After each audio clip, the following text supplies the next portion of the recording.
to face each other. And with your horns, what we do is they're like branches, right? Now you want It makes like a... Oh yeah, so yeah, make a little hoop for each other. And then we got Adam in the back. He's got trees and whatnot. I think Daisy can do this. I think so too. Okay, so there are two trees. Yeah, look at that. We're gonna see if Daisy can fly right through the middle, give you guys a really close look. All right, Daisy, your gauntlet has been set. Yes! Nice job, you two. Thank you so much. Wonderfully done. That was fun. That was really great. Yeah. Can we try it again? With more people? Sure. Yeah, why don't you think? Wait, more people. Absolutely. That's a great idea. Okay, let's try something out. How about I'm seeing a lot of hands in a line right here. So we're starting with you guys in the black shirt here. If you want to stand up, and anybody that's behind them, that's directly behind them in a straight line, if you want to stand up, you can make a hoop with your partner, okay? And that way we'll see if Daisy can fly through like kind of like a tunnel. Oh, it's like a tunnel there. Yes, Okay. perfect. So the thing is, you just have to make sure you're right in line with the rest of the hoops. Yeah, make sure it's as big as you can make it. Yeah. All right. So we're getting in place. This is challenging. I love it. Daisy, you have really got the gauntlet raised. 1, 2 and a half. In and around trees. I think she's up for this. I do think she's up. Make those hoops really big so she has space to fly through. Sweetheart, in the blue shirt right there, go ahead, you guys don't have to touch hands. Just open it up even bigger. Even bigger. There we go. Got himself Excellent. down. Yeah. Oh, yeah, this looks good. Okay. All right, I like this. Look at this. Everybody hold nice For and adjusting still. small children, this is great. We're going to see, Daisy. You can do this. Look. Okay. We lost the last second. The kids are getting up there.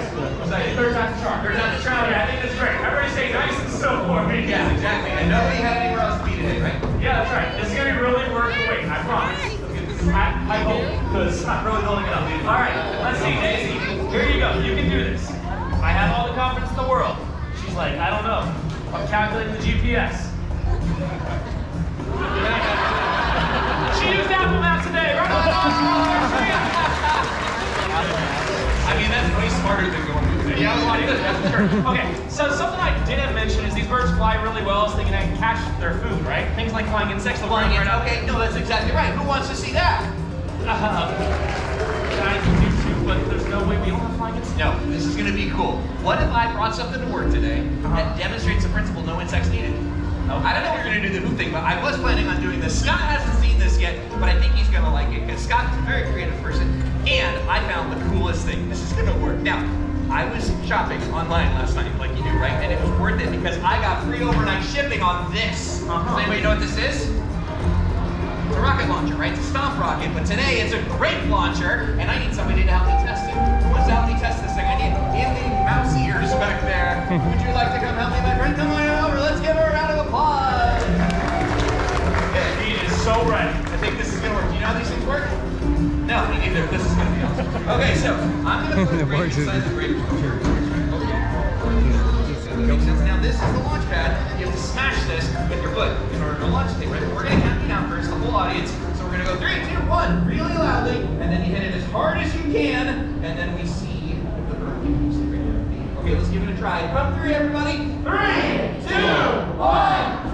Whoa! Yes! There you go. The Rocketeer over here. Yeah, I didn't think that was actually going to work. Yeah, me neither, but I'm glad it did because I don't think I can return this.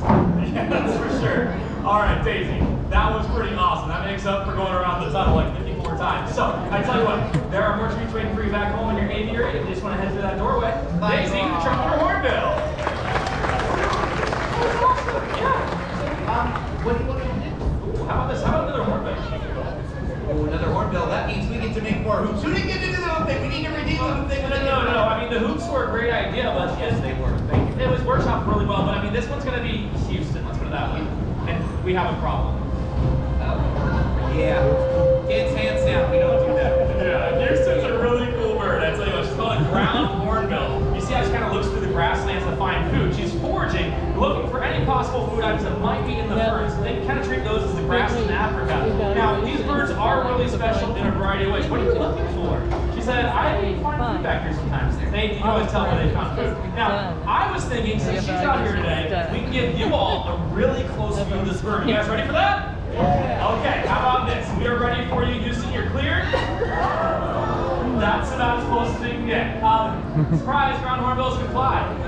Now, the neat thing is they do that to get away from predators. It's a really beneficial adaptation now. And they also have a couple other ones though too, like that beak. That beak means business. If you go to the top of the tortoise shell, it can also kind of be used like chopsticks. Yeah, no, they eat all sorts of different things, and that even includes things like venomous snakes. Can you believe that? How crazy is that? I know, right? So the bird's like walking around on the ground and sees a snake on the ground, picks it up, shakes it up, and slurps it down like spaghetti. It's disgusting. But it's important. Yes, you did a great job, Houston, and everybody gets to see the exit at top speed. Ready for this?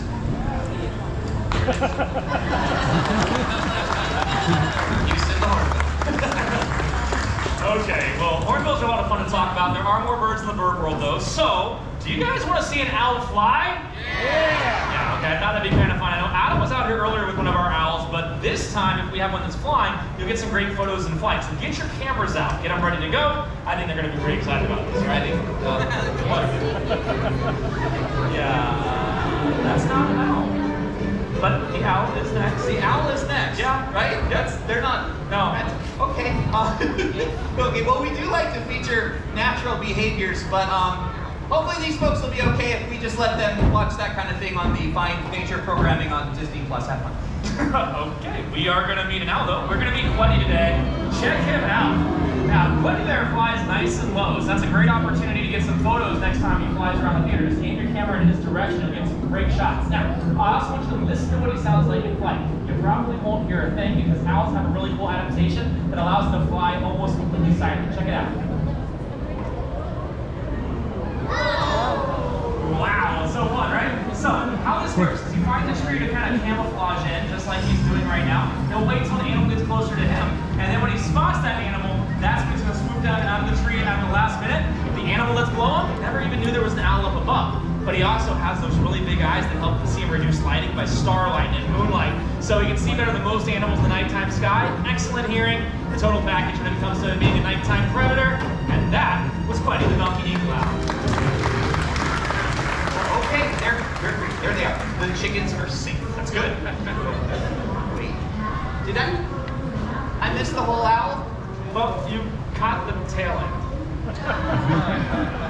Thank you. Did you at least get to like share fun owl facts while I was out here? Yeah. I didn't get a chance to mention my favorite fact yet, though. So listen to this. Owls are beneficial, right? Owls take care of rodent populations, and one single owl can eat close to 1,000 mice in a single year. Isn't that crazy? Now that's beneficial for us. We used to have rodents everywhere here. I think they heard about it. They heard about it. It was great. It was bad, guys. We understand. So yeah, we were like you. There were a lot of rats. So we brought the owls in, and the rats kind of disappeared. They disappeared. The owls are very talented. Yeah, they're talented. Yeah. Okay. Yeah. No, it's cool.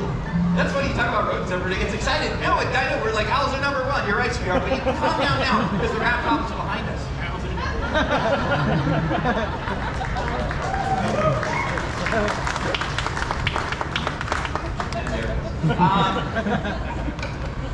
Oh, I have an idea. Birds.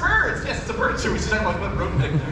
So here's what we're gonna do. We're gonna people ask us all the time. Like we have these birds flying all over the place, right? The spoonbills, the hornbills, and the owl was probably flying really close. How do these birds know to stay here? Right? There's no ceiling. There's no roof on. There's no magic bubble over Disney, and they can just go to Epcot if they wanted to, right? Yeah. And they have. But it's because of the training we do with them, the relationship building, right? Mm-hmm. What if we did a little training session? You guys want to watch a bird training? Yeah. Okay. What are we We're always training? working on new stuff, right? I've been working on something brand new with one of our ravens, Luca. Okay. Right? What if we bring Luca out? I can demonstrate it for everybody. It's like a peek behind the curtain. You can talk about how we work with our animals. Yeah, I'm down. That sounds fun. I think this will be fun. All right, guys. So this is Luca. I haven't seen this. So I'm actually excited to see what Chris has been teaching Luca. Notice he just gave Luca a treat. Now let's Luca know whatever she did right before she got a treat. If she does it again, she'll get another treat. See, that's the way. I just gave her a treat for untying my shoe.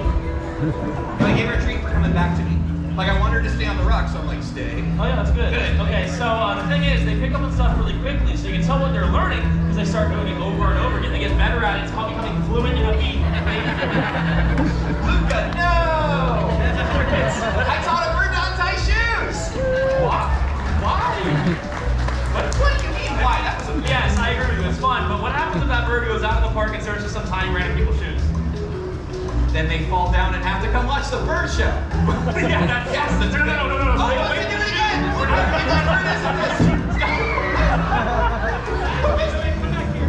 No, Scott.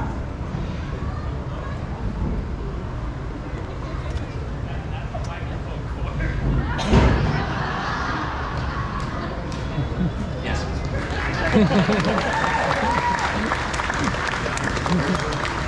The microphone. I'm so happy you guys came to my last show ever. I'm sorry. It's just gone. Okay. Madison, Madison's our sound tech. No one was recording that, right? So we'll just string it for the record. Move it back up. Move it back up. We'll get the backup. We'll bring it out to you. What? Okay. Hi. Do you guys like the shoelaces? Scott did not. But that's okay. We'll let him fix that. I guess we'll move on, right? Oh, here's the thing. This is a bird show, right? We can change things on the. Wow. You did it. I have something special for you. If this works, hang on. Cross your fingers. Hey, folks, in the back. Lisa, that's perfect. Lisa, can we bring out Pogo? Right now. No, I know. Normally it's later, but choices were made, and there's 1,000 people looking at me, so we have to do something. Yeah. This is the. Okay, you're gonna like this. This is gonna be fun. We're gonna talk about mimicry. There's so many smart birds out there. Mimicry is this really neat behavior where birds learn to copy things in the environment, like things they see or things they hear. There's a lot of birds out there that are really good mimics. Let's use this. And ravens, actually, really good at mimicking human speech. It's creepy. But when you think about birds that can copy stuff, what kind of birds are you probably thinking about? Parrots. That's what most people say. It's a really, really good answer. Parrots have this unique ability to accurately mimic things that they see and things that they hear in their environment. And this bird is a really, really good example of that. This is a little lesser silver-crested cockatoo. His name is Pogo. That is a human woman named Lisa. Lisa's right. Okay, so Pogo is a really fun bird who's been around people his whole life. He can say hi. It's kind of quiet. He's got like an indoor voice. Can you say hello? Hello? There we go. Pretty cute. So that's his indoor voice. He also has an outdoor voice, which is a lot louder. You want to show me your screen? Let's do the screen. Here we go. The screaming? You want to scream? Let's do the screen. Oh. Omar. Yeah, that's obnoxious. Screaming parrot. But see, that scream is obnoxious in the home. The scream is beneficial in the wild. See, that scream warns their flockmates to predators, things like hawks and owls and snakes and eagles and lions and tigers and bears. Oh my, so scary. No, just kidding. Okay, but seriously though, everybody, it is because of the predators. That's why there's so many species going extinct. He says no. Okay, he's listening. Pogo, we're saying it's because of the predators out there? That's why there's so many species going extinct. He says no again. Okay, well, Pogo, if it's not the predators, what is it? You're saying it's me? It's Chris's fault. No, it's not. Oh, I think I know what he needs. Is it humans? That's a nap. You safe? Well, it's human problems, right? Problems that humans cause, things like habitat loss. You. What? I don't. What? Pogo, you okay? Are you okay? Yeah. Okay, start acting like habitat loss, misuse of chemicals.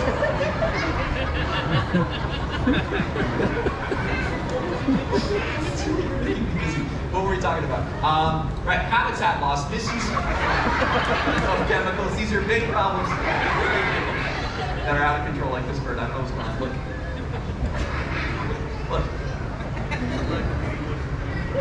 Pogo. Would you listen to me?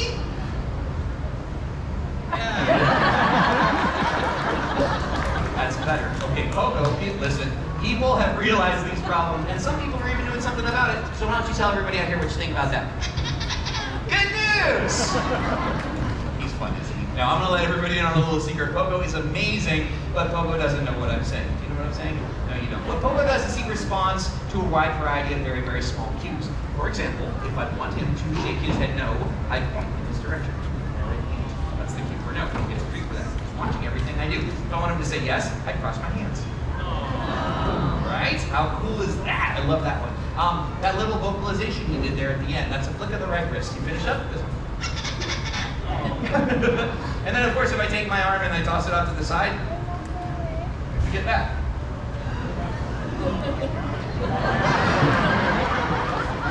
We don't know what that is. But he really likes doing it. A lot. Okay, thanks for this. That's great. Okay, we'll finish with some verbal cues, then we'll move on with the show. I know you're excited. Ready? Ready? That was loud. Yeah, can we try this? Ready? There we go. Look.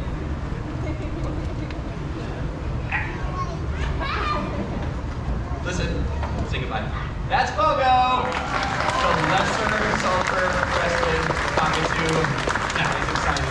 I know there's some fun stuff going on. Lisa, thank you so much for bringing it out. This bird is incredible. I think I'm so excited to see Lisa. One of my favorites. I love having this bird out here. He is like the smartest thing in the whole world. We do want to make sure everybody knows that's not normal, what he just did, right? You don't just go to a pet store and get a bird and expect her to, hey, look at this! Check, check, check. Hey, we're back. Scott's back, everybody! Good, because I was almost out of material. No, we were saying that Pogo's a lot of fun, but like that mimicry stuff, the vast majority of parrots never ever do that kind of thing. But the screaming thing that he does, that is a normal parrot behavior, right? And that's the kind of thing you gotta expect you deal with if you ever put a bird like that in your house. Yeah, not only that though, but they can also bite really hard. They can also destroy your furniture. And did you tell them how old Pogo is? No, Pogo's 52 years old. Yeah, he started doing bird shows in 1980, and he shows absolutely no signs of stopping. Or stopping the screaming. Yeah, exactly. 50 years of parrot screaming. I don't know what's next. I figured you didn't know what's next, so we do have a plan. I figured you had Pogo out here, kind of one of the smallest birds we have that lives on stage. Let's bring out, maybe Vlad. What about that? Where's he coming from? Right behind you. Okay. Yeah. Everyone, this is Vlad. He's a pterodactyl. No, I'm kidding. He's called a marabou stork. One of the largest flighted birds in the world with a wingspan close to 12 feet wide. But these birds play a huge role out there in the wild because of what they do, right, Chris? Because of what they do. Yeah, these birds are scavengers. They're a lot like vultures in a lot of different ways. Here he goes. Do you folks know what vultures eat? Dead things. Yes. I'll pretend the dad didn't say people. Okay. What happens is an animal dies out in Africa. An animal like this comes along and cleans up that mess, stops the spread of disease. He's like nature's recycler, basically, right? Super. Yeah, that's a really cool way to think about it. And if we all recycle in our own way, I'm pretty sure the world would be a lot cleaner of a place, that's for sure. Vlad, you were awesome, buddy. Thanks for stopping by. Vlad, the marabou stork. That was good. Yeah. Do you folks notice how we're both smiling, but we're also like going to the edges of the stages? Yeah, A healthy respect. it is. Hopefully I gave everybody backstage enough time to kind of shuffle some things around, so we should be back on track with it. And one of the birds we wanted to talk about today is kind of unique looking is the best way to think of it. He's a bird you would find in the grasslands of Africa, so he kind of has a head that looks like the top of the grasslands, right? Yeah, okay, so out there they have a bird that's called a crowned crane, and ours typically tends to fly in from different spots, but I mean, I think I've seen some movement over in the bushes. Let me know if you guys spot him first, because sometimes he hangs out that way. I don't know, there he is, I see him. The rest of you guys, check this out when he starts flying. He's pretty cool. What do you say, buddy? He's just gonna walk today. Don't worry, you were just gifted with the ability to fly, no big deal. Hey, DJ, why don't you come down here, buddy? And if you might need a little assistance coming to the stage. There you go. Come on down, TJ. Wow, okay. Thank you. He's just trying to get us a close up. So we're gonna walk him toward the stage then, because flying sometimes. Yeah, they're as much fun, but as like, sup, bro? Plus, that's not necessarily part of your fun. Now he saw you were doing it for the gram, so he understands. Yeah. Okay. Perfect. That bird's never flown to me, Chris. Maybe that was the problem. Yeah. Never flown to you? No, not on stage, for sure. But I mean, okay. Well, you want to feed him on stage now? I can try. It could be like an approximation. It's like an approximation towards the end. Like, give him all up here, right? All right, absolutely. It'll just be fun. Yeah. Yeah. All right, buddy. I mean, as much fun as wings in their faces are. I mean, What do you say? And if he doesn't want to, I think what we can do is we can just walk him back off around the corner where he came from. oh, I think he'll come up to you, Scott. All right, come on, buddy. What do you say? This will work really well. We believe you. Yeah! There you go. This is literally the first time he's ever done that. That's so cool. You're doing a good job there, Scott.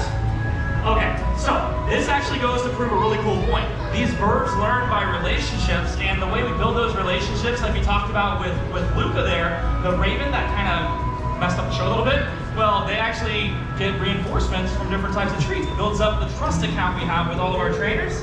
They can go a long way. That was Fraser Crane. And that news he's going to get at least 100 more followers from that. So that was awesome. That's right. You know what? That was kind of weird. It was kind of weird.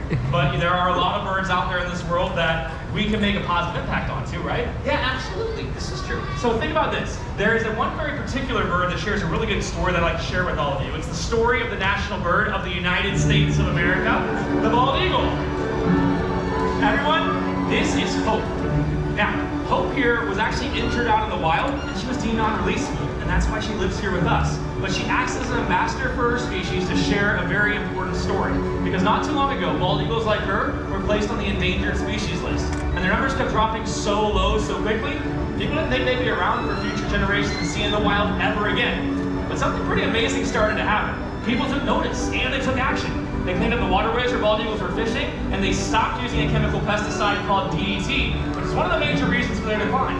Yeah, so basically people made some choices about things they could change, and that brought a species back to the brink of extinction. Exactly right. Everyone's efforts did pay off, and the numbers climbed so high, they were taken off the endangered species list. Now that's a pretty great conservation success story, and it goes to show that all of us here really can play a role helping out animals like her across the planet. Absolutely. I mean, it's an incredible story, and a lot of animals, we've saved them just like that, but there are still other species that still need our help. Yes, this is one of them. Everybody, this is a blue-throated macaw. His name is Flint. So blue-throated macaws like this are actually one of the rarest species of macaws on the planet. They're found in Bolivia, and there's only about 300 or so left of them out there. Yeah, no, that's a crazy low number, 300. But here's the thing, it's not all bad news. We're partnered with a group called the World Parrot Trust. They're helping to breed blue-throated macaws. The idea is their offspring can go to South America, join up with the wild birds there, so that in the future we'll be able to see skies that are filled with beautiful blue-throated macaws. Now that would be something pretty incredible to see, right? And the neat thing is there are so many birds out there with their own incredible stories. Like this one with Corey, that's a harpy eagle, one of the largest, strongest predatory birds on the planet. And check out this handsome guy back here. This is Togo toucan named Sam. So cool, macaws all over the place. Eagles like the one with Adam, animals all over the world. So go outside and explore, because you never know when you're going to find your new favorite thing. Very well said, Chris. So, on behalf of all of us here, especially our feathered friends, we want to leave you with one final wish. May your heart stay light and your spirits soar forever. Namaste.